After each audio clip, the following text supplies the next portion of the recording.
my dear students. My name is Kinjal Patel and I am your English teacher. Today we are going to look about one more topic, grammar topic, that is transformation. Transformation के अंदर हम कुछ changes we have seen already. हमने कुछ changes देख चुके हैं. Now in that procession let's move ahead. थोड़े और चेंजेस और थोड़ी और ज्यादा डिटेल के लिए आप ये वीडियो जरा ध्यान से समझिएगा और देखिएगा. Please do not forget to mention into your notebook as well. It will be beneficial for you in the examination. Now, in the transformation, the topic that we are going to look is sentence pattern. Sentence pattern क्या होती है? Pattern of a sentence. There are three types of pattern. तीन प्रकार की pattern होती है. Number one, that is simple. Number two, that is compound. Number three, that is complex. Simple यानी सादे वाक्य रचना, राइट? ऐसे सिंपल सेंटेंसेस. यहाँ पर मैंने डेफिनेशन लिखी है, जरा आप ध्यान दीजिएगा. क्या डेफिनेशन हमारी है? A sentence which has only one subject and only one predicate. ऐसे सेंटेंस के जिसके अंदर एक ही हमारा डूअर यानी सब्जेक्ट हो और एक ही प्रेडिकेट हो. सर ये प्रेडिकेट क्या होता है? Predicate is a term in which we can use helping verb plus main verb plus object. ये तीन चीजें जब हम एक साथ ज्वाइन करते हैं तब it will become a predicate. वो प्रेडिकेट बनेगा. मतलब कोई ऐसा sentence, a kind of a sentence which contains only one subject and one predicate is my simple sentence. It has only one complete meaning. उस पूरे वाक्य का एक ही कंप्लीट मीनिंग निकलता है. That is my simple sentence. And to talk more of it, to know is, इसमें और ज्यादा जानने के लिए आपको you have to remember that it does not require any supportive sentence. एक ऐसा वाक्य जिसको दूसरे कोई सपोर्टिव वाक्य या वर्ड की जरूरत नहीं होती है. That will be known as my simple sentence. Let's talk about this. यहाँ पे आप जरा ध्यान दीजिएगा. एग्जाम्पल मैंने दिया हुआ है. देखो, I wrote a letter. I wrote a letter. मैंने लेटर लिखा. ठीक है. अब I यहाँ पे देख सकते हो my dear student, you can see I is my subject. Wrote a letter. The whole group of words are known as predicate. वो हमारा predicate कहलाएगा. Now let's talk about example number 2. Example number 2 हमारा क्या कहता है? The lion is too old to jump. The lion is too old. यहाँ पे too old to jump. This is also my simple statement. And the third is she. This is my subject and is ready to help is my predicate. ये मेरा predicate होगा. इस predicate के अंदर हमारे पास एक helping verb है और एक main verb भी है. He is ready to help करने के लिए वो तैयार है. तो this will become my sentence, simple sentence. ये मेरा सिंपल सेंटेंस बन जाएगा. फिर आएगा कंपाउंड सेंटेंस. कंपाउंड सेंटेंस क्या होते हैं? Sentences which consist of two or more independent clauses. इस प्रकार के सेंटेंसेस के जिसके अंदर दो या उससे अधिक जब इंडिपेंडेंट सेंटेंसेस ज्वाइन होते हैं तब वो मेरा कंपाउंड बनता है. मतलब सिंपल सेंटेंसेस दो से ज्यादा एक साथ कनेक्ट किए जाते हो तब वो मेरा कंपाउंड बनेगा. सर ये सिंपल सेंटेंसेस या आप बोले इंडिपेंडेंट. सर ये इंडिपेंडेंट चीज क्या होती है? इंडिपेंडेंट क्लॉज का मतलब होता है a kind of sentence which has its own complete meaning. उसको अपना खुद का एक मीनिंग होता है.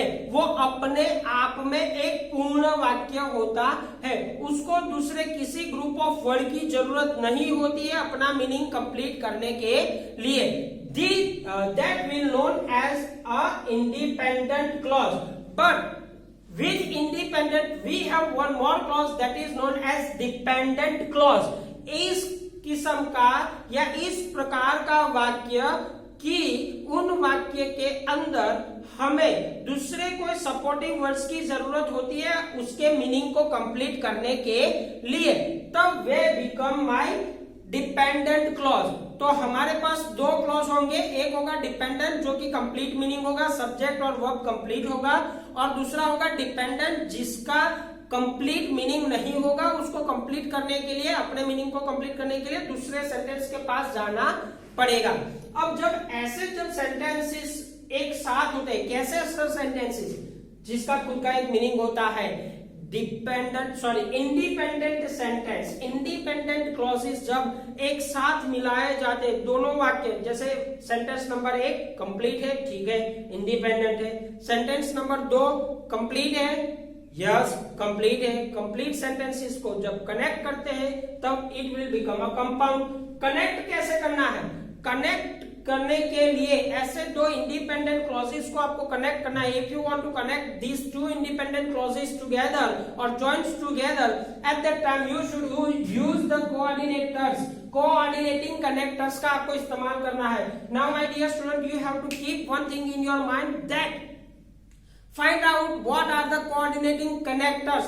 कोऑर्डिनेटिंग कनेक्टर कौन कौन से होते हैं वो जरा लिस्ट अप कर लीजिएगा, देख लीजिएगा, कहीं पे सर्च कीजिएगा, गेट इट, पहले उसको प्राप्त कर लीजिएगा और देखिएगा कि कोऑर्डिनेटिंग कनेक्टर में क्या क्या आता है, क्या क्या, ये सारी लिस्ट आ गई, ठीक है, जिसके अंदर आप पाएंगे एंड, बट, एस, इस तरह के बहुत सारे कोऑर्डिनेटिंग कनेक्टर्स आपको वहां पे मिलेंगे। इन कोऑर्डिनेटिंग कनेक्टर्स को आपको जरा ध्यान से देख लेना है। सर क्यों ध्यान से देखना है? तो सुनिए, अगर एक बार ये आप ध्यान से देख लीजिएगा ना, तब जब आपको एग्जाम में कोई भी सिंपल सेंटेंसेस को अगर कंपाउंड में कन्वर्ट करना आएगा ना, तो आपको दिमाग में आ जाएगा कि भाई दो इंडिपेंडेंट क्लॉज है कि नहीं, हाँ है, उसमें मुझे कौन से कनेक्टर ऐड करने हैं, कौन सा कनेक्टर आएगा, एंड आएगा, बट आएगा, और आएगा, ऐसे कनेक्टर अगर आपके पास लिस्ट होगा ना तो बहुत इजी पड़ेगा आपको उसको कनेक्ट करने के लिए, तो ये आपको हेल्प करेगा।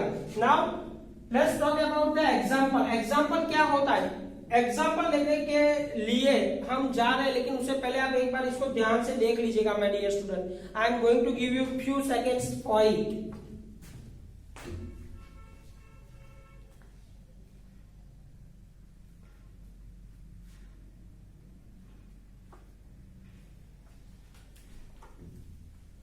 अब ये जो आपने देख ही लिया है, तब जरा ध्यान से फटाफट देखिएगा। I wrote a letter, I wrote a letter, क्या ये सेंटेंस अपने आप में कंप्लीट है? हाँ सर, ये this is my complete sentence and it has its own complete meaning, इसका खुद का अपना एक मीनिंग है। आई रोट अ लेटर, मैंने लेटर लिखा, ये अपने आप में कंप्लीट है। नाउ डियर स्टूडेंट, क्या याद रखना है, इसको क्या मैं इंडिपेंडेंट क्लॉज बोल सकता हूं? जी हाँ, क्यों नहीं बोल सकते? This is my independent clause number 1। ना दूसरा सेंटेंस क्या है? माय सन टोर इट, मेरे सन ने उसको फाड़ दिया, तो ये भी क्या कंप्लीट है? यस सर है। क्या इसका खुद का एक मीनिंग निकलता है? हाँ निकलता है। This is my independent sentence number 2। Now when two independent sentences are joined with the coordinating connectors, यहाँ पे मैंने coordinating connector यूज किया है जिसको हम बोलेंगे but से कनेक्ट किया है, तो this is yes contracting, दोनों एक दूसरे को कंट्रास्ट कर रहे हैं ना, इसलिए मैंने यहाँ पे but डाला है। तो ये कनेक्टर बनने से ये मेरा सेंटेंस बन गया कंपाउंड, ये मेरा कंपाउंड बन गया। Now my dear student, just have a look about example number 2। Example number 2 क्या है? शी केम टू मी, वो मेरे पास आई। Ask for a pen, ये भी एक कंप्लीट सेंटेंस है, ये भी एक कंप्लीट सेंटेंस है। When the two different or independent clauses are joined with and connector, and नाम के कनेक्टर से अगर दो इंडिपेंडेंट क्लॉजेस कनेक्ट होते हैं तो it will become a compound sentence. As the same you can find in the third example. This is either or. The connector that I am using in between the two complete sentences. I will take a bus or a car, मैं या तो बस लूंगा या car लूंगा, ये वाली चीज आपकी कंपाउंड सेंटेंस कन्वर्ट हो जाएगी। Now let's talk about complex sentences. Complex sentences क्या होते हैं माय डियर स्टूडेंट? यहाँ पे आपको थोड़ी सी शायद दिक्कत हो सकती है, यहाँ पे आप एक बार इसको ध्यान से पढ़ लीजिएगा। I am going to give you few second about it.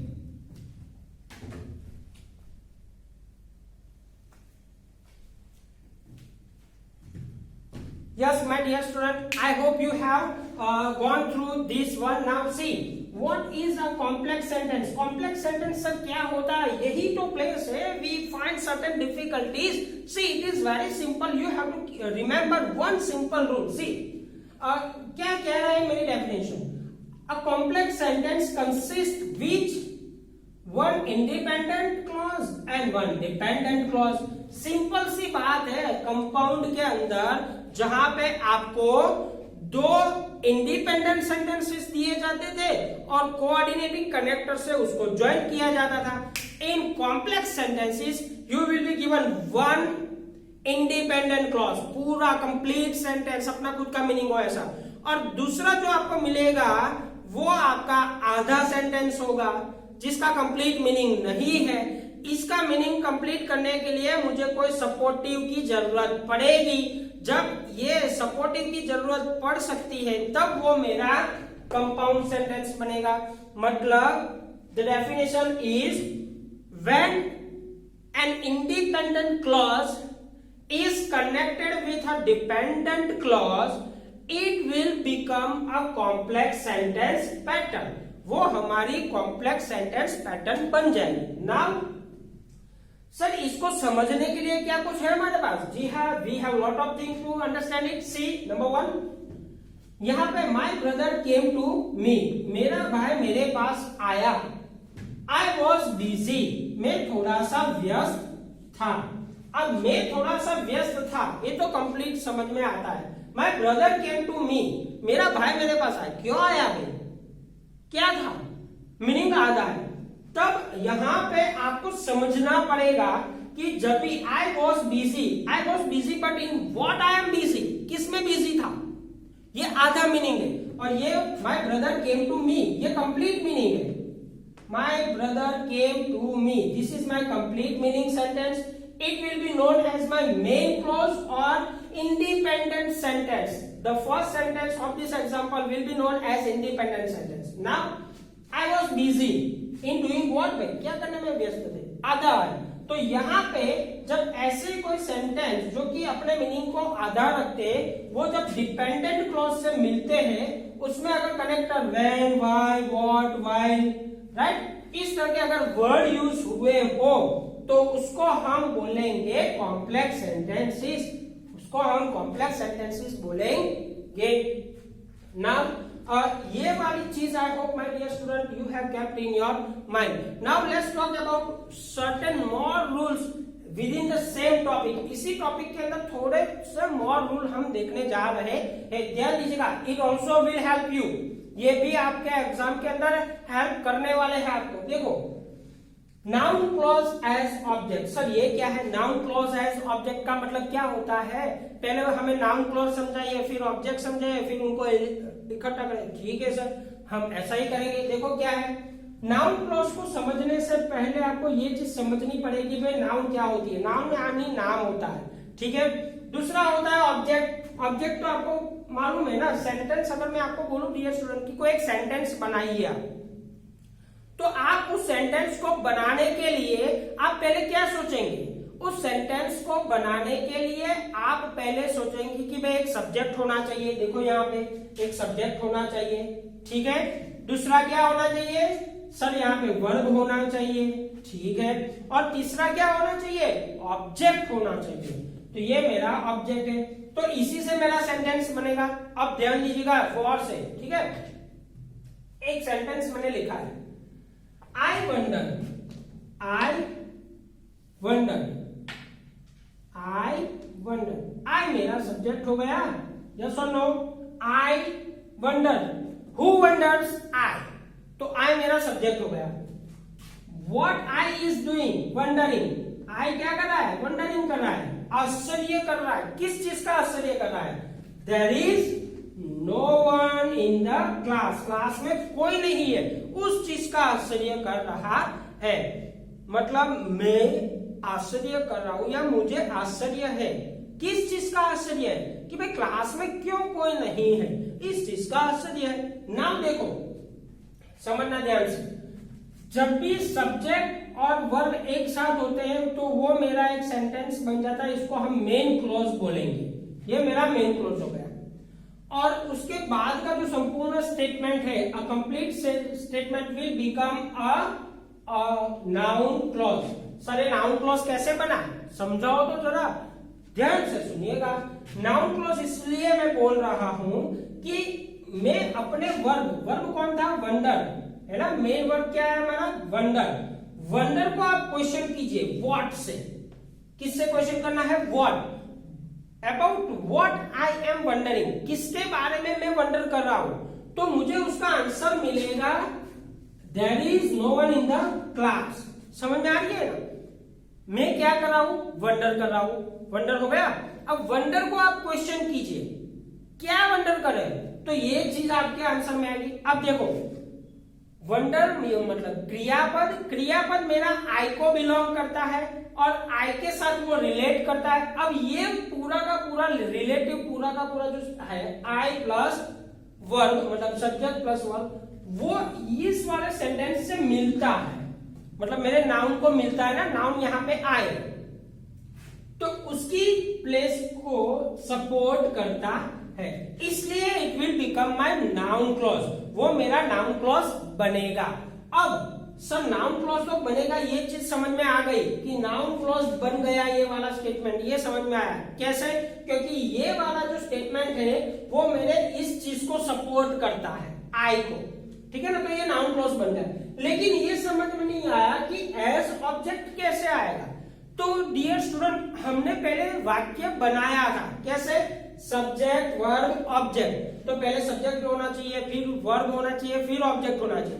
तो यहाँ पे सेंटेंस में ये पहला सब्जेक्ट हो गया, फिर ये वर्ब हो गया, अब लास्ट में क्या बचा, ऑब्जेक्ट प्लेस पे था ना सारा का सारा, ये नाउन क्लॉज कौन सी प्लेस पे है, ऑब्जेक्ट प्लेस पे, so it will known as noun clause as object, वो noun clause as an object count होगा।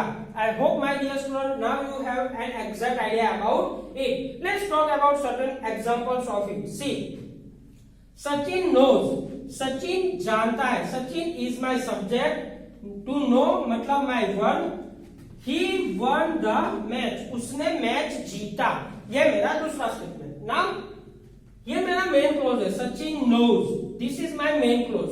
अब इसको क्वेश्चन कीजिएगा, जैसे मैंने ऊपर बताया ना आपको, वंडर को क्वेश्चन किया, व्हाट, तो नाउन क्लॉज मिला। अब नो, सचिन जानता है, पर क्या सचिन जानता है, सचिन क्या जानता है भाई, जानता तो है लेकिन क्या, ही वन द मैच, वो कैसे मैच जीता वो जानता है। तो यहाँ पे ये वाला मेरा कनेक्टर बना, हाउ मेरा कनेक्टर बना। अब ये पूरा का पूरा स्टेटमेंट जो बना ना, ये नाउन को बिलोंग करता है, रिलेट करता है, इसलिए हम उसको नाउन क्लॉज एज ऑब्जेक्ट बोलेंगे। We will know it as a noun clause of object. Now आपको एग्जामिनेशंस के अंदर किस तरह से आ सकता है, देखो, how to connect two different sentences, दो अलग अलग सेंटेंसेस को आप कैसे कनेक्ट करोगे।